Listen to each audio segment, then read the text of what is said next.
Back snapshot video. Sorry I didn't have time on my last video to upload about the Cat6, which I actually filmed at the same time. So I'm going to go ahead and add that now, the difference between Cat5 and Cat6, and also how to do ends and stuff like that on the Cat6.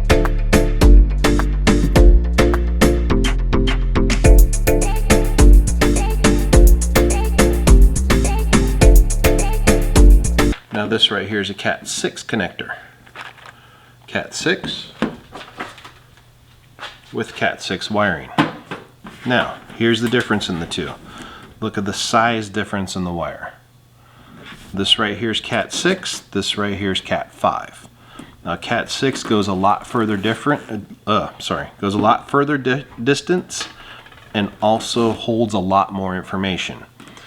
Now, the main difference in the two, though, is the amount of times it is twisted, and this one right here has an insulator inside of it.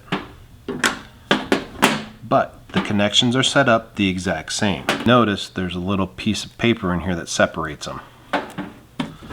So, and if you also notice, the gauge of the wire is actually, it's a thicker wire.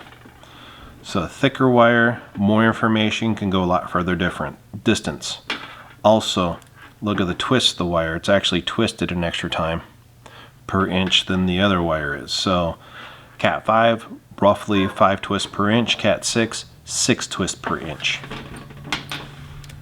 It's basically the difference in them. But this is just about learning how to do the connectors. Several stores across the nation actually sell Cat5 and Cat6. Any hardware store should have it.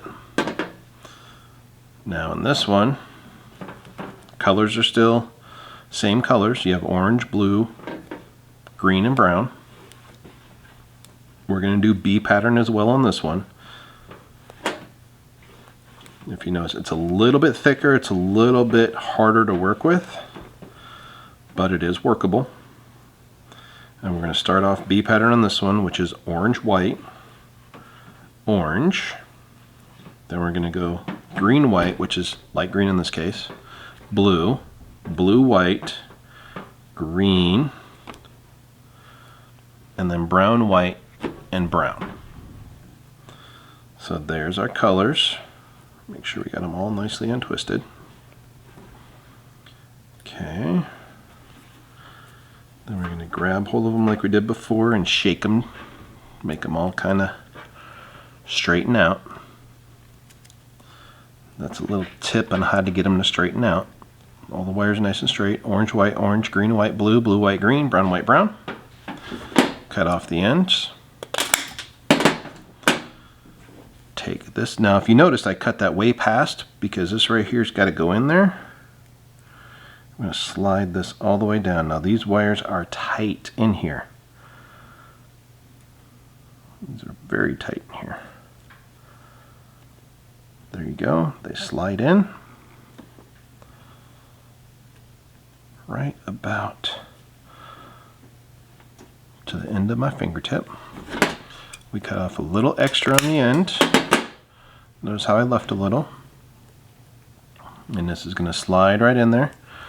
Didn't go in all the way, so we're going to cut off a little bit more. Push this down just a hair.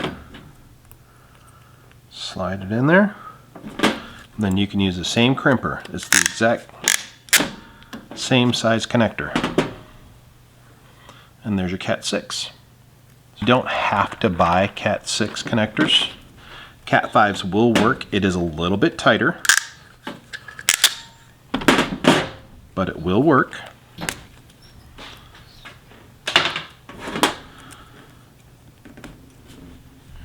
Cat6 connectors do make it easier because they're designed for it, but Cat5 will work. I'm going to cut it just a hair past. There's a Cat5 end. It's not necessarily Cat6. Okay, I'm going to cut back a little bit more. Make sure they're all nice and even edge. Then we take that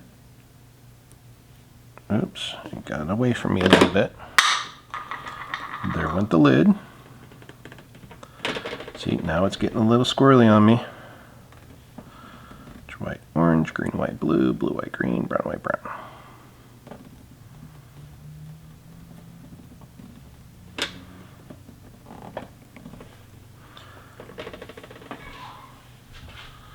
But now you can push those up in there. Oops, we're stuck on the plastic. It is a much thicker wire, so it is difficult and it does take quite a bit of force to get up in there. I do not recommend using Cat5 ends on Cat6, but I'm just showing it can be done. There you go. Connector's in there. Push it down. And it's all up in there. It's got a little bit of bulge right here because of how I had to push it down and force it in there. But it all is in there all the way to the end. A Cat5 connection will work on a Cat6 cable. I don't recommend it, but there's proof it can be done. And this is your Cat6. It even says it right here, Cat6. So there you go. Hope you learned a little bit from this. Got any questions? Let me know. You guys have a good day.